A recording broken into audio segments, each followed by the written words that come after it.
Okay, there we go. So thank you all for being here for this really important conversation.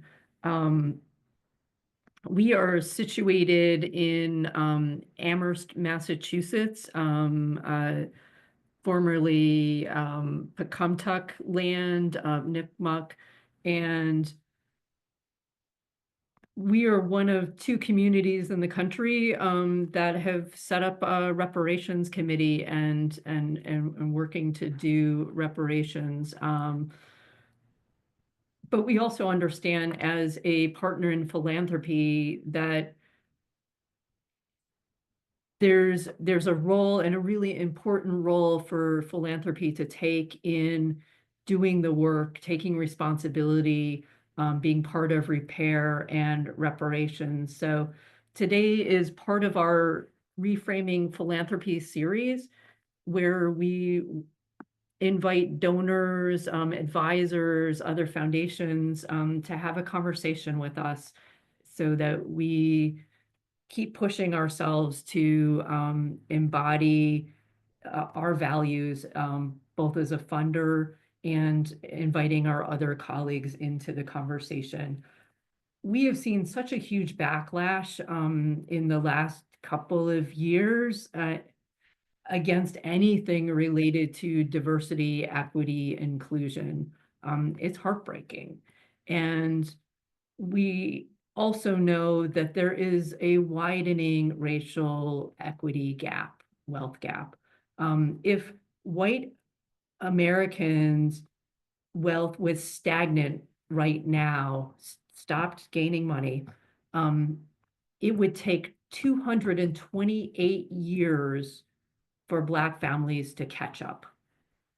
That's over 10 generations. That's why we're here to have this conversation.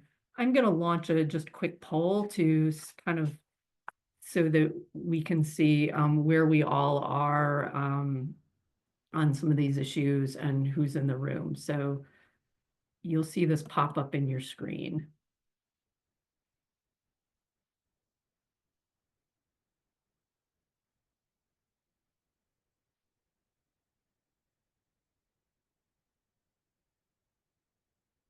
It's just 4 questions, so it should be pretty simple.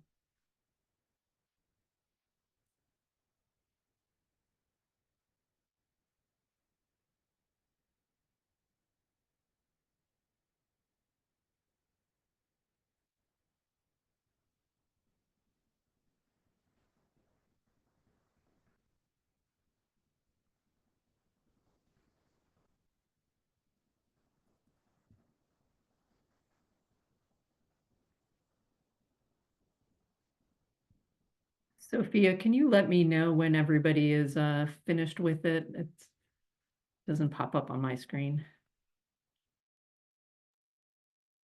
Yep, will do. Still got a couple more coming in.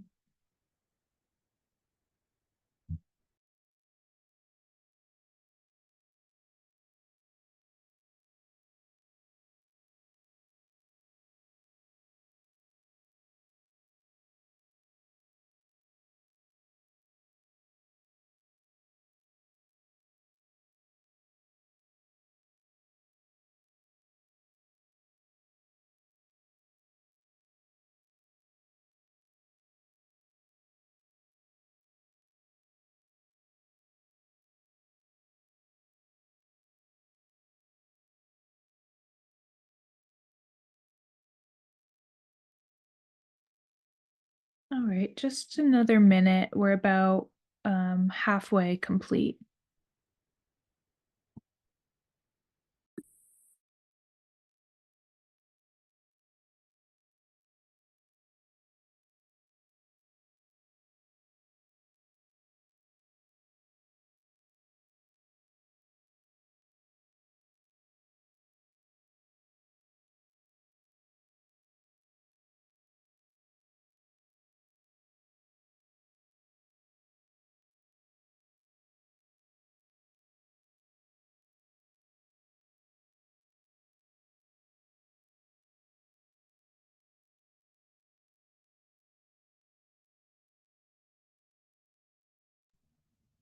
Welcome to those who are just joining us. We're just doing a quick poll, so thanks for being here.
All right, so I'm just going to go over some quick results as folks are finishing up. So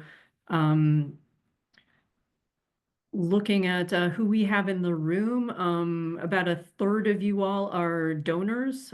So thank you for fueling the movement.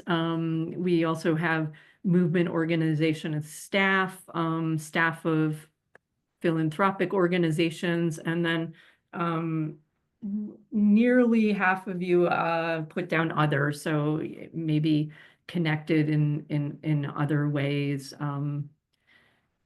So looking at what you ranked as most important, racism was number one. And then we've got economic inequality, efforts to limit voting, quality of K through 12 schools, and police brutality were all tied for second place. 86% of you said that the legacy of slavery affects the position of Black people in American society today a great deal. And then 100% of you believe that descendants of people enslaved should be repaid in some way.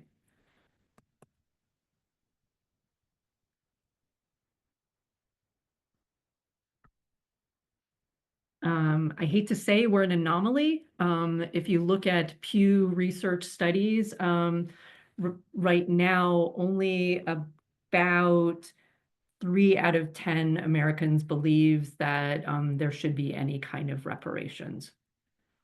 Those numbers are really skewed between when you look at white Americans versus Black Americans, and there's definitely a generational divide on that as well. But we are really excited to have Aria Florant join us. She is the CEO and co-founder of Liberation Ventures. They are one of the leading voices in this work.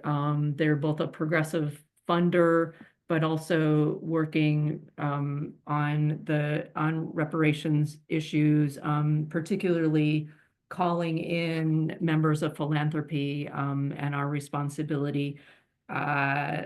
So she is located in Brooklyn and has a great bio, lots of work that's been done. I won't read all of that. I just want to hand it over to Aria and thank her for being part of this conversation.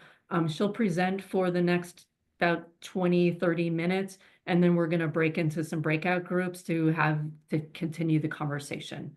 So thank you all for being here, and floor is yours. Thank you so much. And the first thing to say is just thank you for having me and thank you for all joining this webinar. I don't take it lightly that you all wanted to spend your time learning about this topic. So thank you for being here. I am Aria Florant. I'm the co-founder and CEO of Liberation Ventures. I'm going to take just a few minutes at the top to share a little bit about Liberation Ventures and just to orient you to kind of our role in the field and therefore kind of how all the things that we're involved in, all the things that we see across the movement. And then I'll take the slides down and we can really just have a conversation together. The team sent over some questions that I want to make sure that I answer first. But also, as we're going, feel free to put questions in the chat, or save your questions for the end before the breakout groups, because I think we'll have time to just get into discussion together before you guys go into breakout groups as well. Does that sound good? Awesome. Feel free to also just come off mute. I'm gonna put the chat right there so that I can see it, but sometimes I miss it. So if I haven't seen your question, feel free to just come off mute and ask it. I am also dealing with bronchitis at the moment, and so I may be coughing, and just kind of bear with me. I'm sorry. It just, for some reason, won't go away. All right. So, Liberation Ventures accelerates the Black-led movement for racial repair in the US. That's our mission statement. And just to name how we're positioned in the movement, we exist to resource the movement. That is our primary raison d'etre. We do grant making and narrative change and capacity building, which I'll explain a little bit more. But we really sit sort of in this between larger, like, philanthropy institutions and just the broader sector of philanthropy, as well as other sectors that are involved in this movement and the movement itself. So we have a bird's eye view on the movement, but we are very, very close, and we pride ourselves on that. In addition, and I always like to start with this, with basically how we define reparations. We define reparations differently than a lot of people think that reparations are. Most people think reparations are just cash payments to Black people. And we have a much more expansive view about what comprehensive repair would really look like in American society. So in the early days, we did a ton of learning about what reparative processes have looked like in other parts of the globe and even in US history. And through that learning, developed this framework for how we think about what comprehensive repair really means. And so to us, this is the definition of, like, what is repair? It is these 4 core components. And they are reckoning, acknowledgement, accountability, and redress. So reckoning is really about all of the deep understanding of the harm. Acknowledgement is basically voicing that understanding, the naming back. Accountability shifts our vantage point from the past into the present to really underscore how we take ownership for not repeating harm in the future. And then redress is the actual acts of restitution or otherwise that that heal, that repair. And even within redress, that's where we would put the sort of more traditional financial pieces. But there's a lot of work to do to figure out exactly what that should look like in order to close the racial wealth gap and really keep it closed. Cash is one element, but there are others and amazing people out there, scholars, folks at think tanks, doing modeling about lots of different ways that we could think about what that financial piece could look like. Our view is also that this work is not just about policy change, but also about culture change. And so we often talk about our work as trying to really build a culture of repair along the way to winning that policy change. That's because we know that policy change is really only as durable as culture change that comes along with it. And so when we think about changing culture, it's the same framework, but what we're talking about is more people's behaviors and mindsets and actions and the things that they do in their daily lives with their families, at their church, at their workplace, etc. So it's really building the skill and the will as a society to be reckoning and acknowledging and holding ourselves accountable and providing redress anytime harm is caused. And I'll say one other piece on this slide. We can get into this if y'all have questions about it, but there are lots of differing perspectives in the movement about what the repair should be for. And I'll say that a different way, what harm specifically we are repairing. Some folks in the movement are really just focused on the harm of chattel slavery itself. Other folks in the movement are also, or alternatively, focused on more recent harms. So the harm of racial violence during Jim Crow, the harm of redlining and segregation, the harm of Black veterans never getting their GI Bill benefits, the harm caused by the war on drugs. The list goes on. And Liberation Ventures takes sort of an umbrella approach to thinking about who is eligible for reparations. So yes, it's critically important to hold descendants of enslaved people as being sort of uniquely harmed by the institution of chattel slavery. And there are Black people who have come here more recently, and Black people who were also descendants of enslaved people who have been harmed by more recent state violence in the forms of those other things that I named. And so that tends to be a very contentious fault line within the conversation and movement. And we just think it's really important to hold the complexity of all of them and to get precise when we talk about what harm we're actually repairing. This page gives you just a slice of the kinds of actors that are in the movement. The movement is older than emancipation. Really, Black folks have been calling for reparations since even before slavery was abolished. However, it has never been very well capitalized or truly seen by mainstream institutions in the US, both philanthropy as well as like policy think tanks, government, like folks just never have taken it seriously. And I think it's actually a very intentional project. It has been an intentional project to toxify the word reparations when we're talking about it in relation to Black people. And it is important to remember that actually we as a US society have done reparations before for other communities. Reagan passed the Civil Liberties Act in 1988, focused on reparations for Japanese Americans after internment. So some people like to ask me, like, do you have to use the word reparations? And I actually think it's really important because it implies the fact that Black people are owed the dignity of reparations, just like so many other communities. So this page shows just how much work is needed in order to make the movement move and progress. There are, of course, the folks that you would kind of imagine, like organizing in advocacy groups. Obviously, you all are super familiar with the local and state efforts happening across the country. By the way, there are 23 active local and state efforts across the country right now, which is great news.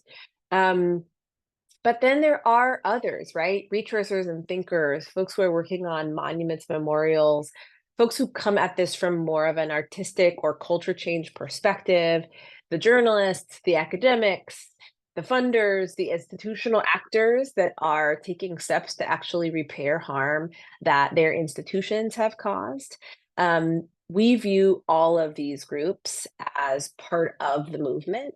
And a lot of our work at Liberation Ventures as a group as an entity that's trying to build connective tissue across the movement is to help all of these stakeholders really feel a part of the movement and like they identify with the movement and feel like there's a center of gravity that folks can move toward in order to find others that they should be collaborating with, etc. So a lot of our work is built to actually break down the silos between these groups and help us all become more than the sum of our parts. All right, 2 more slides and then I'll take it down. So a lot of folks say, okay, like, yeah, got it. Reparations are necessary, but like, look at our current politics, like, look at where we are. Like, how could you ever think this is likely to happen?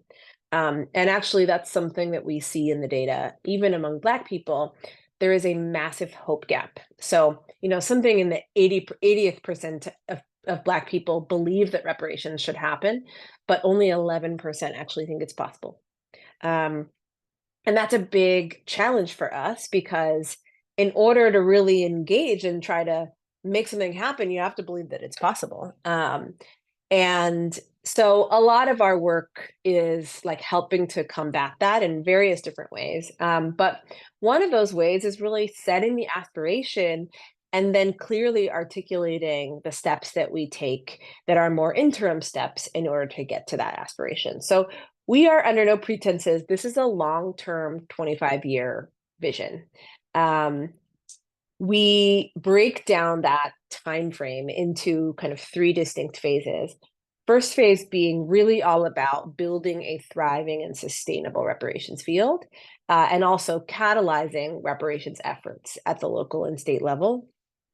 Second phase is really then about measuring the impact and demonstrating the success of those local and state efforts, because then there will have been enough time that has passed that you can actually really understand what impact they had and use that in order to inform the federal program. The other big piece of phase 2 is to pass HR 40, which is the bill in the House that is a bill to study reparations proposals. And then phase 3 is really, when the political conditions are right at the federal level, that's when we kind of would launch something that's a more kind of like advocacy strategy at the national level. There are still some groups in the movement who are working at the national level, kind of keeping that drumbeat going, which is important. But from our perspective, our strategy is a much more bottom-up strategy. We want to see a groundswell of support being kind of like carrying the momentum to Washington instead of originating from Washington. And that actually comes from a lot of learning that we did about other at-scale policy and culture change efforts in our country over the last 100 years. A big one that we've learned a lot from is the work to win marriage equality. And they had a really clear, both a state by state strategy, as well as a win hearts and minds, like a narrative change strategy. And those are 2 of the highest priority pillars in our strategy as well. Last thing I'll say is just a little bit more about what we do, and I'll use this to talk about sort of the current state of the movement and the needs of the movement.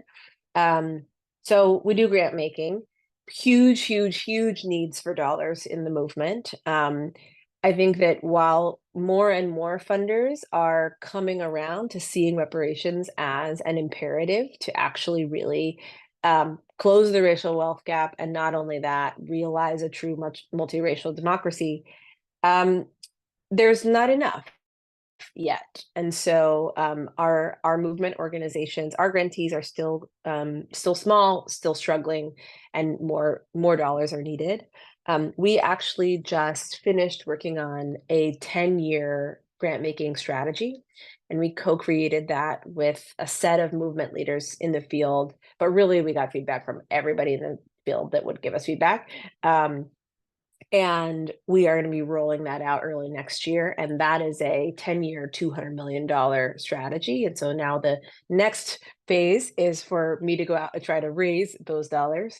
But now at least we can say we've done the research. We know exactly what the strategy is. So there's no excuse not to fund us like you want us to win. That's going to be our message to philanthropy. The second piece of our work is around narrative power.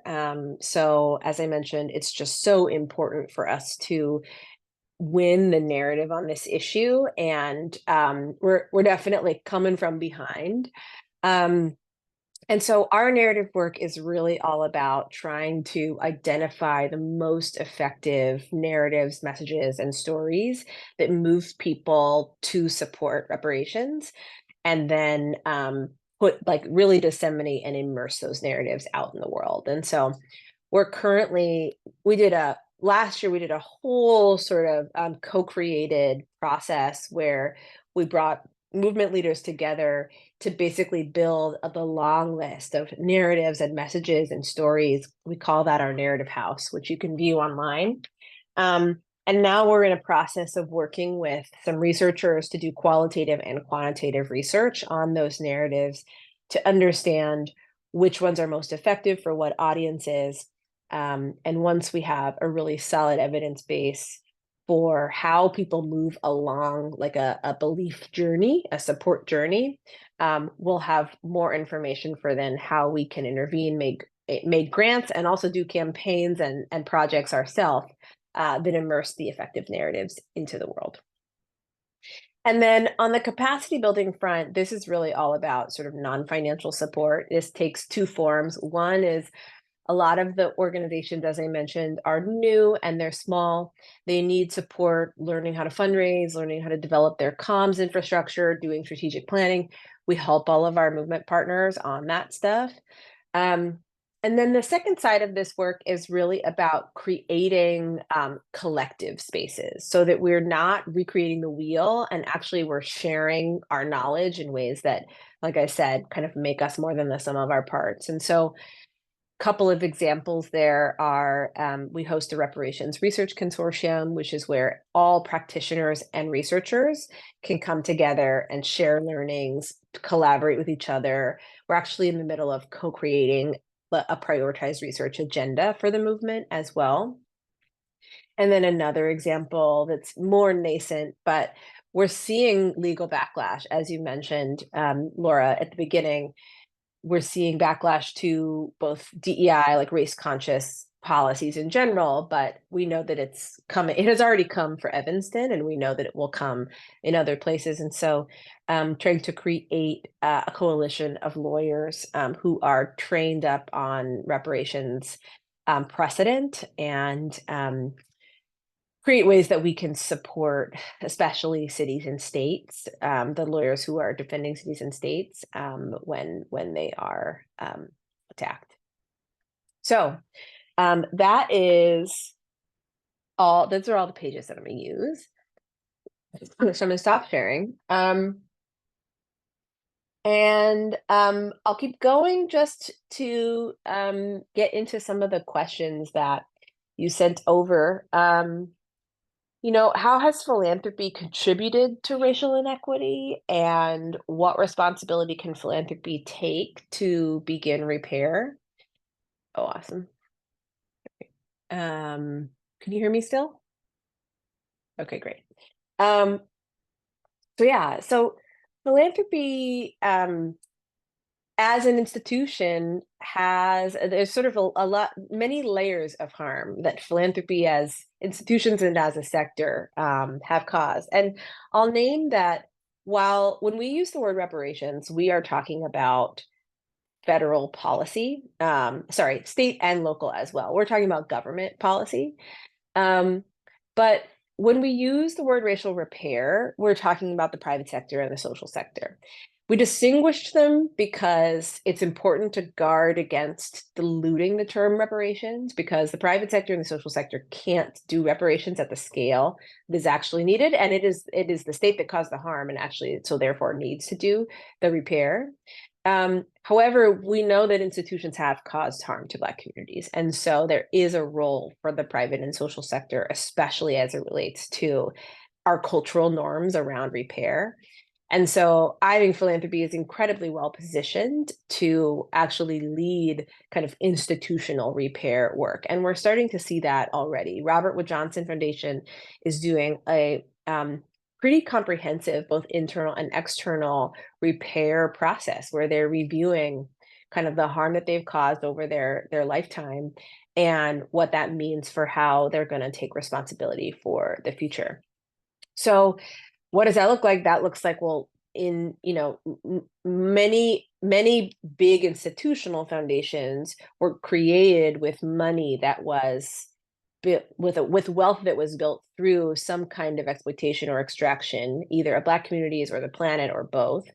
And so the endowments themselves are sort of imbued with that. But then in addition, many foundations have spent most of their lifetimes really, not making grants to Black communities, or not thinking about how their own internal workplaces were inclusive and diverse. And so there's a lot of work that philanthropy can do to actually sort of promote repair. I'm going to put a link in the chat as well to a piece that we co-authored with the Bridgespan Group about philanthropy's role in repair. And I'll just name, there's sort of two pieces. Actually, let me actually put the other one in. This one is the longer one.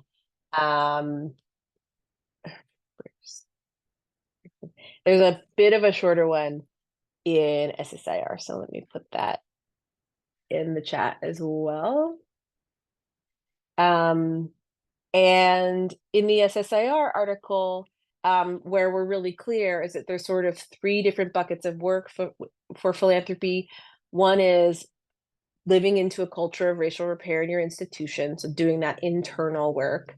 The second is resourcing the reparations and repair ecosystem, so incorporating that into your grant making work, which is external. And then the third piece is really about the endowment. So using Black asset managers and investment firms, but also really interrogating kind of what is the endowment invested in, and are those things causing harm or are they repairing for Black communities? Awesome. How can donors be involved in reparations work? So I would say that's an extension to the answer that I just said. I think donors can really be involved like through promoting repair in their institutions, and that often then also hopefully looks like unlocking dollars for the movement. I think there's a flavor of that that's really about the big institutional dollars, but I think it also can be really intimate and gratifying for family foundations to actually look at, like, where did their family wealth come from? What has been their wealth story and journey? And is there something embedded in that requires repair? Not all families are in that situation, but I've seen some really powerful stories of folks looking into their own family. I'll share one, which is one of our partners. Her name is Sarah Eisner. She is a descendant of enslavers. And when she came into the dollars, she basically she did the work to find the descendant of the people that her ancestors enslaved. And she created a foundation with him together. And now they do work together kind of in Savannah, and where her family was and where he is now.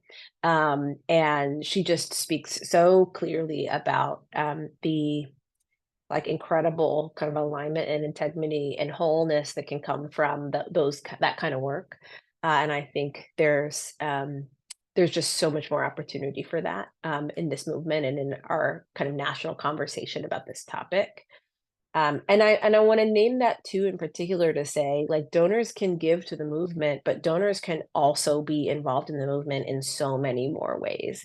And I think that's required, right? This isn't about transactional nature of funding the movement. Like, if what we're really building is a multiracial democracy where everybody belongs, everybody can be their whole selves, everybody can bring all the things that they have to bear to this work. That means that it's not just dollars that donors can bring, it's their voice, it's their networks, it's their access to specific places. Like, I know that when I work with my donors, like, that's kind of those are always the things that we're discussing, is how can that relationship be really truly transformational. What are the bright spots and what gives me hope? Awesome. So I'll link this back to what are some of the ways being proposed to begin repair. So there are amazing bright spots all over the country. I hope that you all feel like a bright spot in Amherst. I also want to acknowledge that being on the ground, like, everything feels messy and hard and tough. And that's normal, and that's okay. The fact that the work is moving is what matters, and it is always going to be a really iterative process. We also just did a reparations beliefs and sentiments poll, which I'll also put in the chat. And there are a ton of bright spots in this polling data. I'll just name two stats. One is that actually 36% of people in the US support reparations, which is higher than we expected.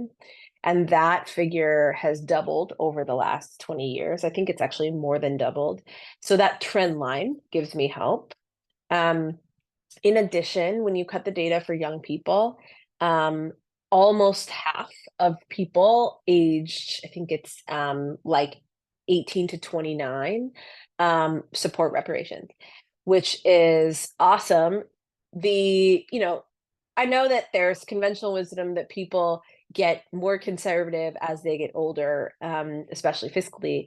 When we cut the data by income, there actually isn't that big of a difference between people with different incomes and their support for reparations. And so that's a slight indicator that I think, even though the younger generation probably will get more conservative over time, but we're still dealing with a generational shift in how people see this issue. So that gives me hope. And then the last thing I'll say that gives me hope is just about, I think about history a lot. I think about how hard it must have been to believe during slavery that slavery would ever end, given how much of our economy was dependent on chattel slavery. And people had to believe that in order to make it happen. They had to believe that slavery could be abolished in order to push for it to be abolished. And so, I go back to those people, and when I remember that, it gives me so much gratitude, and it reminds me that that's the same position that we're in now. We have to believe that this is possible, in order to be good ancestors for the people who are coming.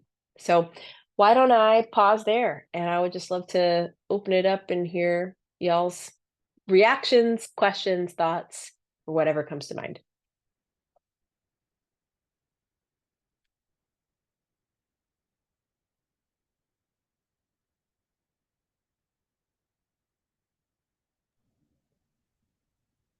And don't be shy to come off mute or throw it in the chat.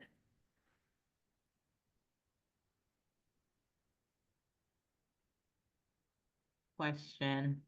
My name is Cynthia Perry, and I'm with a faith-based organization in Boston. And our board has agreed to give a part of their endowment away as reparations. Do you know of any nonprofits or other companies and best practices, best strategies for how the decision-making process of how they give that away? So right now we're in discussion of thinking about, they release the funds, and we're also a grant-making organization, that we actually give it to our Black and Indigenous grantees, and let them make the decisions on how they use it. And that way, we're not only giving away financial resources, we're also giving them the power to make that decision. Do you know of any other nonprofits, companies that have done something similar or the same? Barbara, it seems like you want to jump in. You're on mute, though.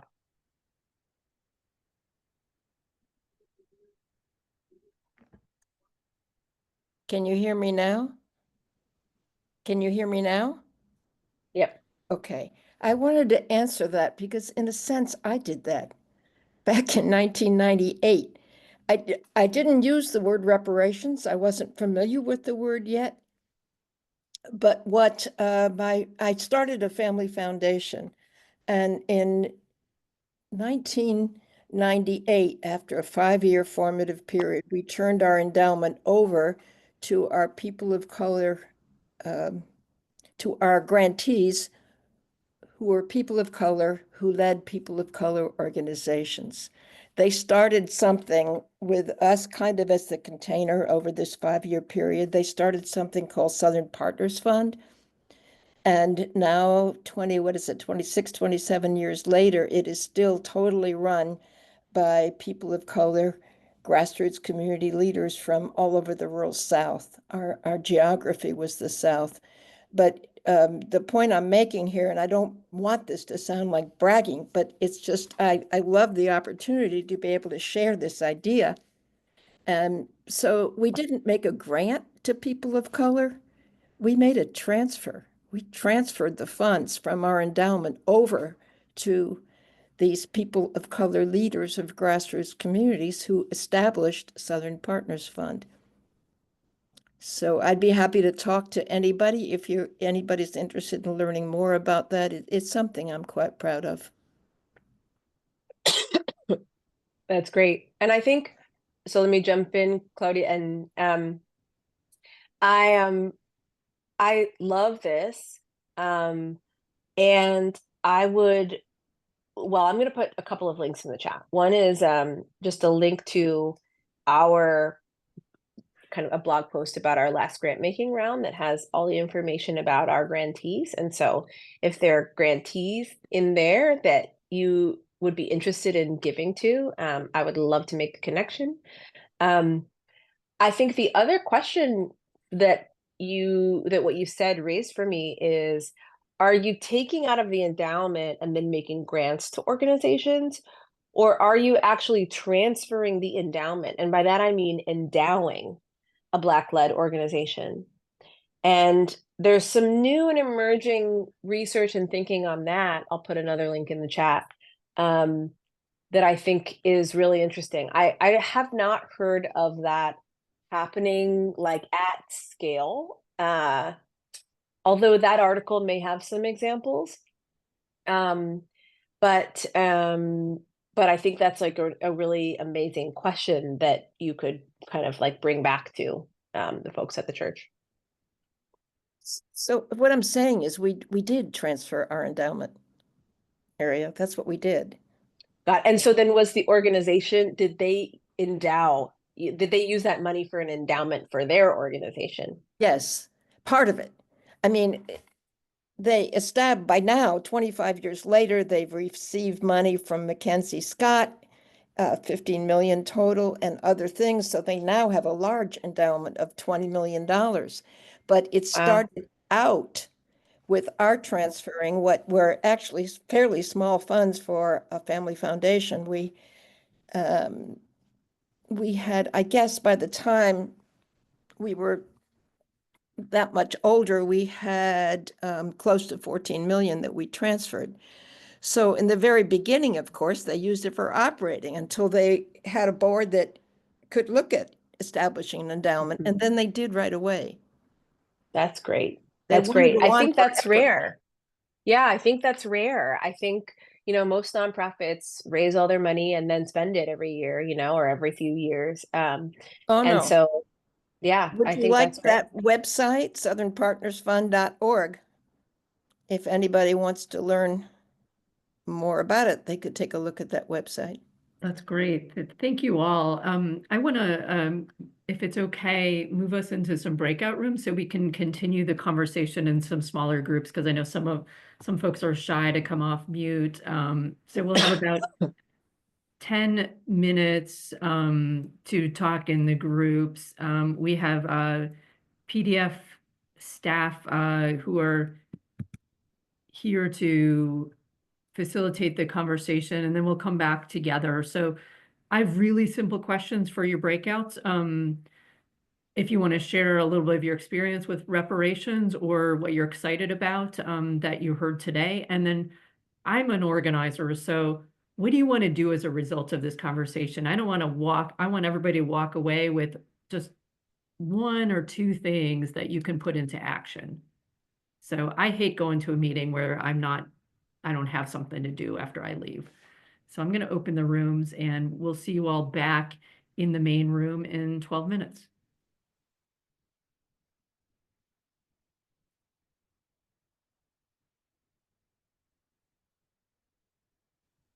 Awesome. Thanks, Laura. Yeah, so I believe we had 3 breakout rooms, so I'm just going to kind of ask the facilitator from each group if they want to share out or hand it over to someone else to share out a little bit of what they talked about in their group. I can start with my own group, and if anyone from my group wants to add something, I know we only have a couple minutes, so I'll try to keep it pretty brief. Something super interesting was just the group of people that was kind of in the small breakout room. So we had myself, we had someone who has been working in this area for a long time. We have a recent grad, and we have someone who is kind of looking at it through the theological kind of approach. So really just being able to learn and talk to each other with all of these different perspectives was super interesting. And really the common thread is everyone wants this work, but how do we actually get it into action? And how do we make sure that the people most affected are included in the conversation? Didn't totally get to kind of the ideas of the whys and hows, but that was kind of the overarching kind of conversation there. And I will hand it over to Jessa's group. I believe you were probably a facilitator. Yeah, hi everyone. I'm Jessa, and in my group we had Susan, Barbara, and Angela. I will do a quick highlight. I'm sure I'm forgetting things, but we really talked a lot about really the questions we had. I think the biggest question was how we prevent co-optation. You know, how do we make sure that the funding that goes towards repair is able to be used by the folks who need the repair. That's a wordy way of saying it, but I guess it's another way of asking about self-determination, right? How can we make sure that because of philanthropy's history of co-opting movements, of trying to attach strings to money, how do we prevent that from happening? I think there's also a really great question about the benefits of creating an endowment. Like if someone does give money to an organization that is then used to create an endowment, what are like the tax benefits from that? Like at the end of the day, philanthropy is all about taxes. So I think that's a really interesting question. And then we also talked a little bit about how white folks can act in solidarity in terms of advocating for systemic policy change, in addition to like the literal acts of giving money away. So I think it was a broad-ranging conversation. If anyone wants to add something in the chat, please feel free.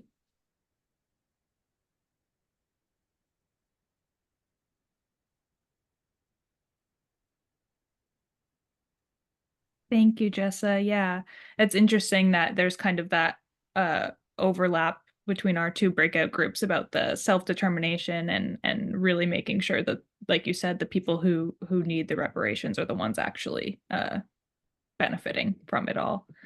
And then I believe we had one more group.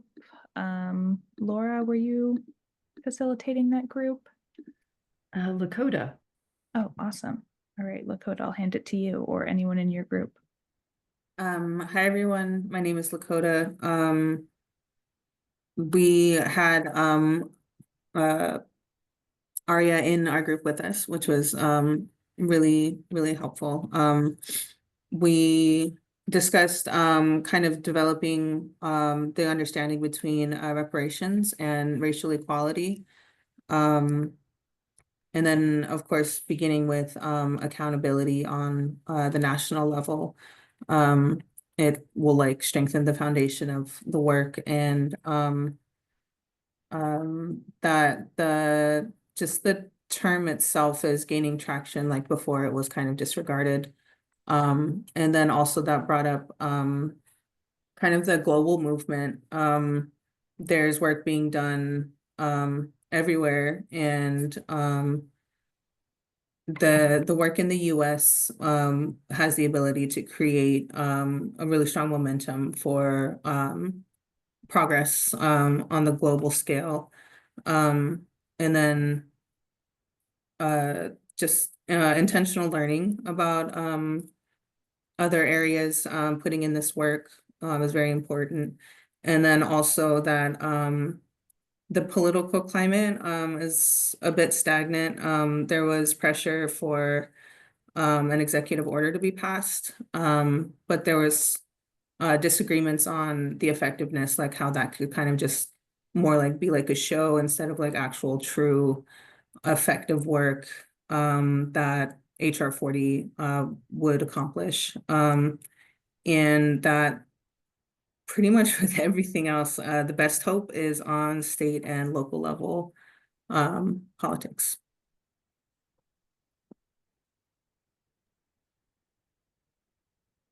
Do we miss anything? I just want to call out what Jessa said. We also briefly discussed reparations and racial repair within a capitalist economy and reparations outside of capitalism. How can reparations and racial repair help move us towards a less extractive economy? Yes. Yeah.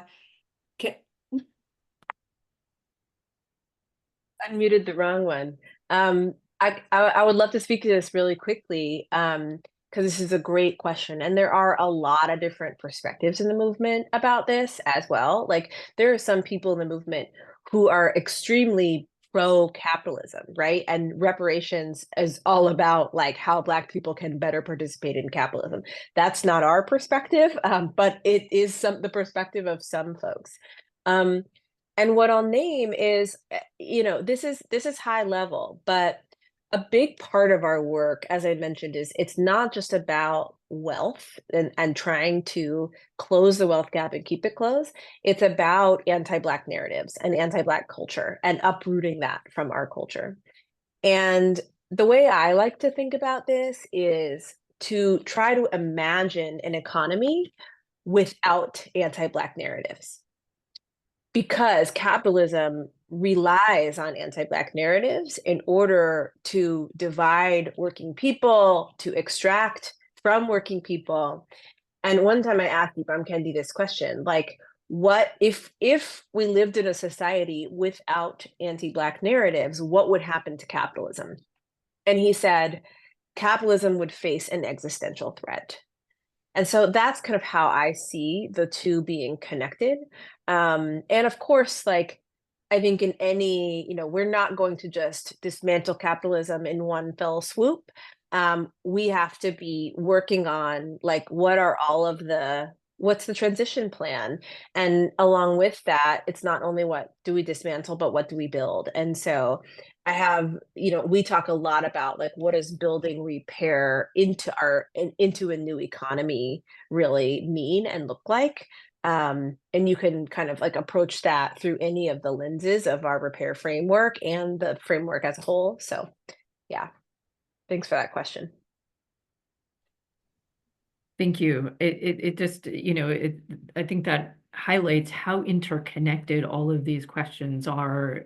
We're part of this solidarity philanthropy group that is having these conversations also about new economy and what that might look like. And, these conversations about what are we building into, I think are really important because it is not overnight.